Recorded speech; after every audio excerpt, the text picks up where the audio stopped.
Hola, somos los hermanos Peris. Hemos pasado media vida aquí. En el puente. Era el único puente que había para pasar el río. És l'únic que n'hi havia des de Teruel a València. Toda la transhumancia venía hacia abajo, hacia Valencia, y tenían que cruzar por este puente. Cogíamos un garbón de cañas, los chiquillos, nos íbamos río arriba, desde Villamarchante aquí, 2 o 3 encima del garbón, como si fuera una canoa, hasta Ribarroja. Ahora son kayaks. Pero ¿cómo que se pueden hacer descensos de kayak en Turia? Sí, sí. Claro que sí, pero ¿a qué altura? ¿Tienes que ir allá arriba? No, lo saben, lo tenemos aquí, desde Villamarchante a Manises. Nosotros cuando hacemos los descensos en kayak, sobre todo, vemos muchísimas aves. Se ven patos, pollas de agua, fochas, garzas, hay muchas. El Parque Natural del Turia, la verdad es que es el sitio ideal para venir y hacer turismo ornitológico. El agua es vida, y más aquí que no llueve nunca.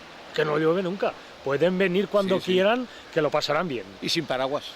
Bueno, ahora lo más importante que vemos aquí es el acondicionamiento que han hecho de cara al turismo. Ciclistas, corredores de a pie, caballo... Y ahora nosotros con el kayak también. Y faltabais vosotros con el kayak. Yo la verdad es que invitaría a todo el mundo, que lo tenéis a 20 minutos de Valencia o a varias estaciones de metro.